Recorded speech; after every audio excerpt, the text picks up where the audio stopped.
(6월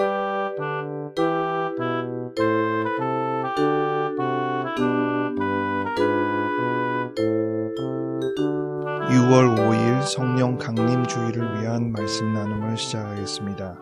오늘은 로마서 8장 14절부터 17절 말씀을 가지고 속박의 영, 입양의 영이라는 제목으로 말씀을 나누겠습니다. 2022년 마가교회 표어는 꾸준한 일상, 행동 강령은 주님과 그리고 모두와 함께하는 하루입니다. 2022년 기도문을 따라해 주시기 바랍니다. 우리에게 늘 신비로운 새로운 하루를 허락하시니 감사합니다. 우리가 만나는 모든 이들에게서 그리고 모든 것들에서 주님의 온기를 느끼게 하소서. 예수 이름으로 아멘. 로마서 8장 14절부터 17절 말씀 읽어드리겠습니다. 너희가 육신대로 살면 반드시 죽을 것이로되 영으로서 몸의 행실을 죽이면 살리니 무릇 하나님의 영으로 인도함을 받는 사람은 곧 하나님의 아들이라. 너희는 다시 무서워하는 종의 영을 받지 아니하고 양자의 영을 받았으므로 우리가 아빠 아버지라고 부르짖느니라. 성령이 친히 우리의 영과 더불어 우리가 하나님의 자녀인 것을 증언하시나니 자녀이면 또한 상속자 곧 하나님의 상속자요 그리스도와 함께한 상속자니 우리가 그와 함께 영광을 받기 위하여 고난도 함께 받아야 할 것이니라. 아멘.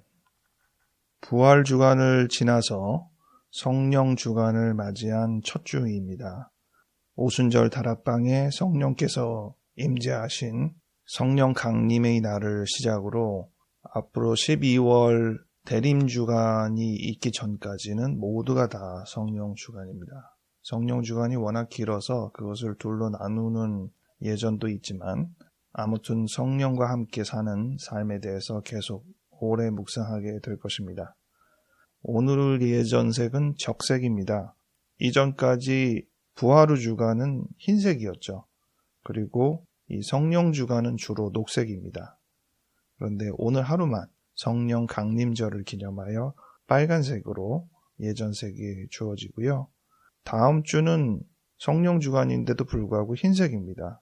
읽어보니 삼위일체 주일이라고도 나와 있고 환경주일이라고도 나와 있는데 그런 다른 의미가 부여돼서 보통의 성령 주간 녹색이 아닌 흰색을 채용한 것 같습니다. 오늘 14절부터 17절이 본문인데 전체적인 이해를 돕기 위해서 앞부분부터 내용을 살펴봤습니다. 내용은 크게 두 가지를 보여주고 있다고 저는 생각했습니다. 첫 번째는 대비, 그리고 두 번째는 어떻게 영이 되는가. 이 두 가지 얘기를 하려고 합니다. 먼저 대비. 2절에 보면 생명의 성령의 법이 죄와 사망의 법에서 우리를 해방시켰다. 이렇게 얘기합니다. 요즘 드라마 나의 해방일지가 아주 인기리에 종영이 돼서 많은 이야기들이 나누어지는데 해방되었다. 죄와 사망의 법이 우리를 묶어 놓았는데 그 묶임에서 우리가 해방되었다. 생명의 성령의 법을 통해서. 이는 아마도 바울이 율법에 의한 구원에서 예수 그리스도의 의한 구원의 변화가 어떠한 의미를 담고 있는지를 본인 스스로의 표현으로 말한 것이라 생각합니다. 이 대비는 계속 8장 전체에서 육과 영으로 대비하여 표현하고 있습니다. 육신과 영. 결과적으로 우리는 육적인 존재지만 육체를 초월하는 존재가 되어야 한다는 것입니다. 이것은 질적인 변화가 아니라 우리의 육신이 보다 다른 개념의 육신이 되어야 한다는 것이죠. 그래서 육과 영이라고 대비를 했지만 육을 완전히 부정하거나 무가치하게 여기거나 폄하하는 표현은 결코 아닙니다.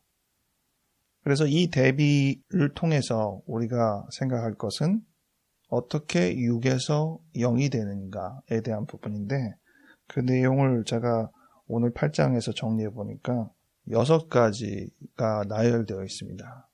다 서로 다른 얘기는 아니고요. 같은 얘기인데 이래저래 약간씩 차이를 두면서 앞부분부터 차례대로 읽어보니까 한 6가지로 나오더라고요. 첫 번째는 9절에 나오는데요. 너희 속에 하나님의 영이 거하시면 너희가 육신에 있지 않고 영에 있다. 그러므로 먼저 우리가 영이 되기 위해서 해야 될 것은 우리의 안에 하나님의 영이 거하셔야 합니다. 이를 위해서 우리는 초대의 기도를 할 수는 있겠죠. 주님, 내 마음에, 내 안에 들어와서 거하소서. 아주 단정적인 표현이고요. 어떻게 우리의 육신에서 우리의 영을 발견할 수 있느냐 할 때 하나님의 영이 우리 안에 들어오시기만 하면 되는 거예요. 이 부분이 오늘 본문은 아니지만 제 마음에 많이 걸렸습니다. 나는 하나님을 내 마음에 초대하였나? 내 마음에 거하도록 허락하였나?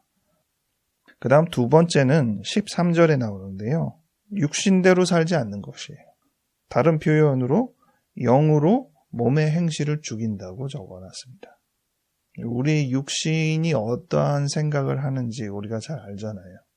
예수님께서 자기를 부인하라고 말씀하신 그 차원이 이 말씀과도 이어진다고 생각을 합니다. 그 다음 이제 세 번째부터 6번째까지의 내용이 오늘 읽은 14절부터 17절에 나와 있는 내용입니다.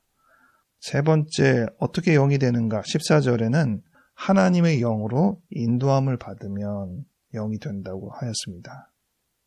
방금 읽은 영으로 몸의 행실을 죽이는 것과 또 14절에 하나님의 영으로 인도함을 받는 것은 많이 비슷하죠. 그렇지만 뉘앙스가 무슨 차이인지는 금방 알 것입니다.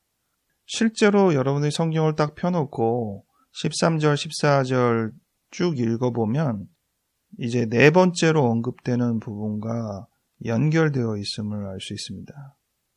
15절이 오늘 내용의 전체적인 부분의 가장 핵심이고 제목도 여기서 따왔는데 너희는 다시 무서워하는 종의 영을 받지 아니하고 양자의 영을 받았으므로 우리가 아빠 아버지라고 부르짖느니라. 여기서 변환이 있어요. 무서워하는 종의 영에서 아빠 아버지라고 부를 수 있는 양자의 영으로 옮겨가는 것입니다. 우리가 영이 되기 위한 과정으로 필요한 것은 종의 영이 아닌 양자의 영을 받는 것입니다. 또는 종의 영에서 양자의 영으로 변환이 되는 것입니다. 이것이 왜 앞에 있는 13, 14절과 연결이 되어 있느냐? 14절 아까 하나님의 영으로 인도함을 받아야 한다 이렇게만 제가 읽었는데 실제로 14절에 보면 무릇 하나님의 영으로 인도함을 받는 사람은 곧 하나님의 아들이라. 즉 하나님의 영으로 인도함을 받는 게 중요하지만 그 자체로 어떤 것이 확인이 되느냐? 우리가 자녀가 되었다는 것입니다. 13절에 우리의 행실을 죽이는 일과 14절에 하나님의 영으로 인도함을 받는 이 차이가 종의 영에서 양자의 영으로 변환되는 미묘한 과정을 잘 보여주는 구절이라 생각을 하게 됩니다. 근데 이 종의 영, 양자의 영이라는 단어를 좀 다른 식으로 번역을 참고하면서 오늘 제목을 제가 속박의 영, 입양의 영이라고 붙인 겁니다. 먼저 NIV 성경에 보면은요, Spirit that makes you a slave.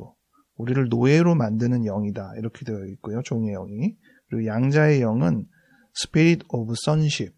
자녀가 되게 하는 영이다. 이렇게 되어 있습니다. 킹 제임스 버전이 가장 명료하게 적혀 있는데요. 종의 영은 Spirit of Bondage. 그리고 양자의 영은 Spirit of Adoption. 이렇게 적혀 있습니다. 세 번역까지 제가 읽어드릴 텐데요. 종의 영은 종살이의 영이라고 되어 있고 양자의 영은 자녀로 삼으시는 영이라고 되어 있습니다.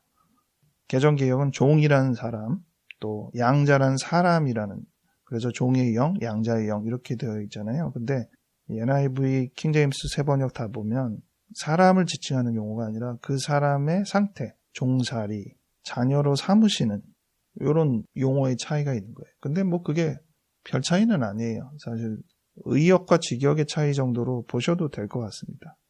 종살이 하게 하는 영을 받으면 우리가 종이 되는 거니까 종의 영이라고 해도 되고, 또 자녀 되게 하는 영을 받으면 우리가 자녀가 되니까 자녀의 영이라고 말해도 상관은 없죠. 그러나 조금 더 명확하게 하자면 그런 개념이라는 것입니다. 그런데 제가 조금 더 생동감 있게, 글쎄요, 제가 생각한 표현이 생동감 있는지 여러분들은 어떻게 느끼시는지, 그래서 속박의 영, 입양의 영이라고 번역을 고쳐봤습니다. 일단 우리가 자녀된다라는 표현에서 포인트는 자녀에 있죠. 그리고 그게 맞기도 하고, 그런데 이게 그냥 원래부터 자녀이다는 뜻이 아니라 자녀가 아니었다가 자녀가 되는 요 포인트를 우리가 조금 너무 간과하는 경향이 있어요.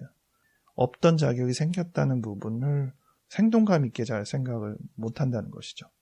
그래서 어덥션, 입양의 영이라고 제가 제목을 고쳐봤습니다.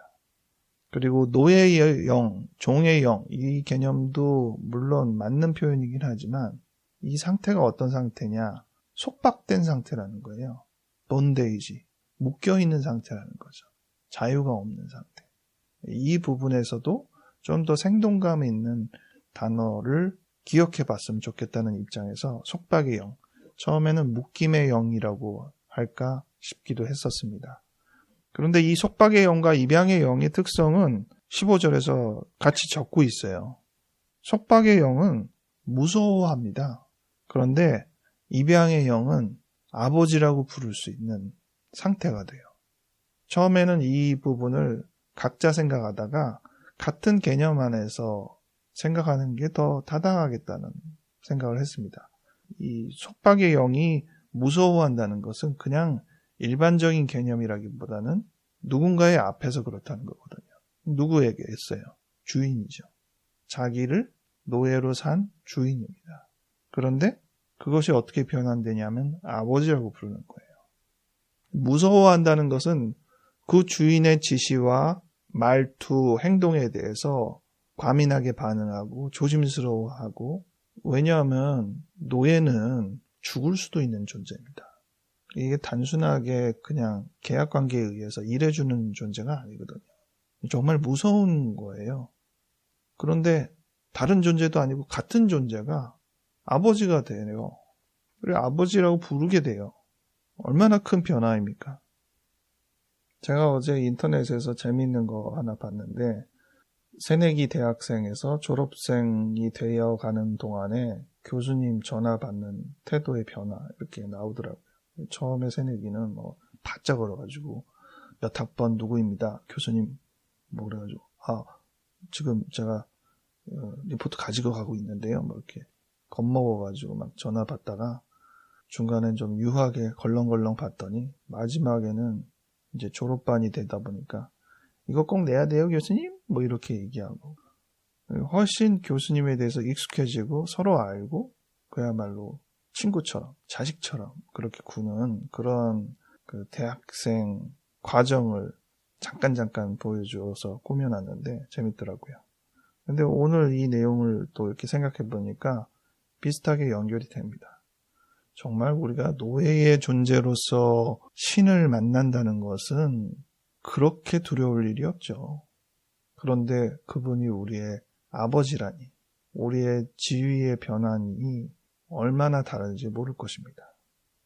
여기까지만 일단 좀 생각해 보면은요, 처음에 우리 마음에 하나님이 거하실 때 영이 된다고 했잖아요.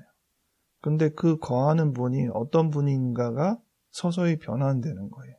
처음에는 죄와 사망의 법의 수준처럼 우리의 행동을 제한시키고 우리가 하려는 것들을 막고 그런 존재처럼 느껴지고, 내가 또 어떻게 틀렸다고 말하실까 무섭기도 하고, 그런데 점차 지내면서 그분이 우리의 아버지라는 것을 깨닫는 것이죠. 그리고 그분의 인도함이 기쁜 마음으로 반응이 될 수 있는 상태로 변환이 되는 것입니다.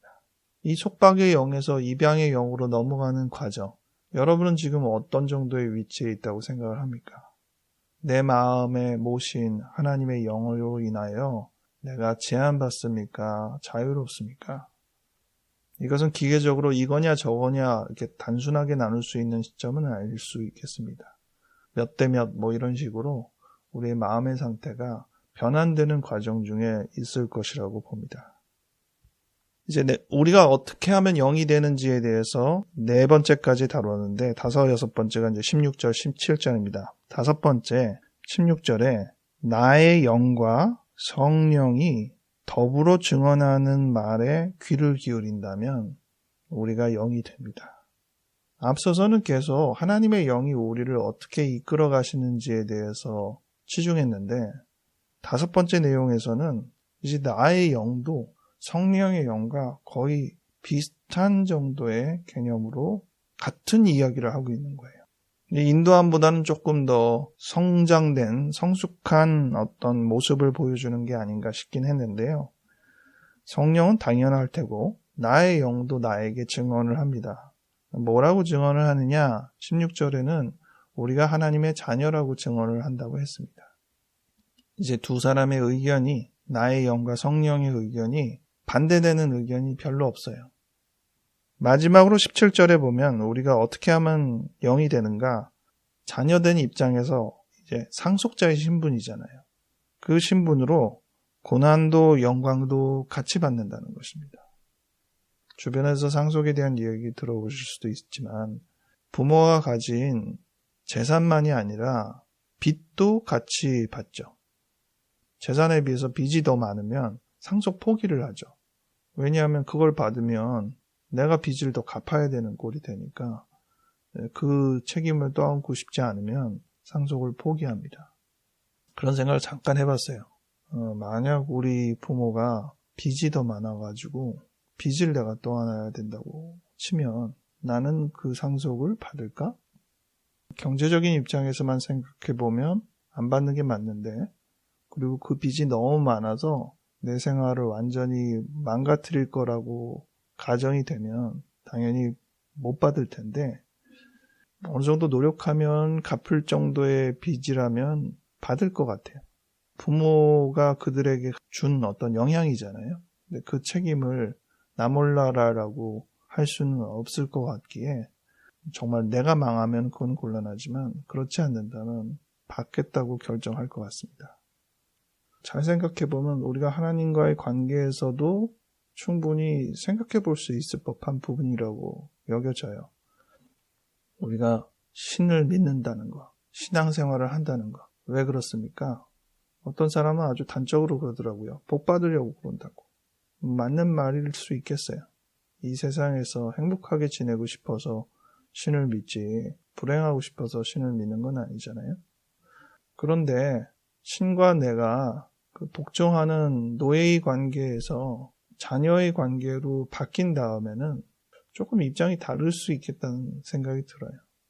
내가 그 책임을 잘 알아서 기꺼이 우리 부모의 빚도 어느 정도 유산을 받겠다고 결정하는 만큼 이 세상의 고난도 아버지께서 주시는 것이라면 책임을 지고 내가 잘 감당해야지라고 생각할 수 있는 마음 자세 내가 만들어질 수 있을까? 그런 생각을 잠깐 해봤어요.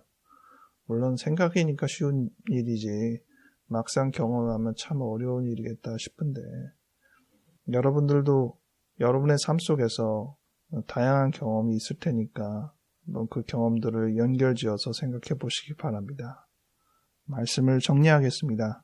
오늘 로마서 8장 말씀에서 전체적으로 대비가 있었어요. 죄와 사망의 법과 생명의 성령의 법이 대비가 있었고, 이 대비는 대표적으로 육과 영이라는 대비로 계속 이어져 있었습니다. 그래서 그 대비를 통해 우리가 생각할 때 우리는 육의 존재가 되지 않고 영의 존재가 되어야 되는데, 오늘 또 성령 강림 주일이기도 하고 우리가 어떻게 하면 영이 되는가, 그 부분에 대해서 8장에서 언급되어 있는 6가지의 내용을 하나하나씩 살펴보았습니다. 이 과정이 다 전체적으로 성장이라는 느낌을 가져요. 기계적으로 한 번에 딱 되는 일이 아니고, 가장 먼저는 일단 내 마음속에 하나님의 영이 거하셔야 한다는 것. 초대로부터 시작이 되겠습니다. 물론 하나님의 영은 내가 오세요 해서 오기 전에 먼저 와 계시는 분이죠. 내가 그걸 인식하고 반응한다는 것이 출발이라고 해서 초대라고 표현한 것일 뿐입니다. 이 초대가 이루어지면 우리의 마음에서 과정을 통한 다듬어짐이 있는데, 오늘 제목의 표현대로 하자면 속박의 영에서 입양의 영으로 옮겨가는 일입니다. 우리가 자녀라는 표현에 의해서 입양이라는 단어가 좀 낯설거나 어감이 안 좋게 느껴진다면 다시 생각해 볼 일입니다. 우리는 입양된 존재예요. 원래 그런 존재가 아니라는 것이죠. 이 부분을 우리가 자꾸 간과하게 될 가능성이 있어서 좀 더 강조하는 의미에서 원색적인 단어, 입양이란 단어를 기억하면서 묵상한다면 훨씬 더 좋은 묵상이 되리라 생각합니다. 모쪼록 이 과정을 통하여서 성령 강림 주일을 맞아 우리가 어떻게 하면 영이 되는가에 대해 좀 더 깊은 깨달음이 있기를 바랍니다. 기도하겠습니다. 하나님 아버지, 우리의 마음에 임재하여 주셔서 감사합니다. 우리가 자꾸 잊어버릴 때 다시 기억나게 해주시고 주님께서 내 안에 계심을 깨달아 알고 또 기꺼이 초대할 수 있는 마음 갖게 도와주시옵소서. 이제 우리는 속박의 영이 아닌 입양의 영을 받은 존재임을 깨달아 알게 하시고 그에 걸맞는 삶을 살 수 있도록 이끌어 주시옵소서. 하루하루 변환되는 과정 속에서 우리의 육신을 죽이는 삶에서 하나님의 인도하심을 받는 삶으로 주님이 주시는 고난과 영광을 상속자로서 함께 누리는 삶으로 무서워 떨던 존재에서 아버지라 친근히 부를 수 있는 존재로 점점 더 나아갈 수 있도록 도와주시옵소서. 감사드렸고 예수 이름으로 아멘.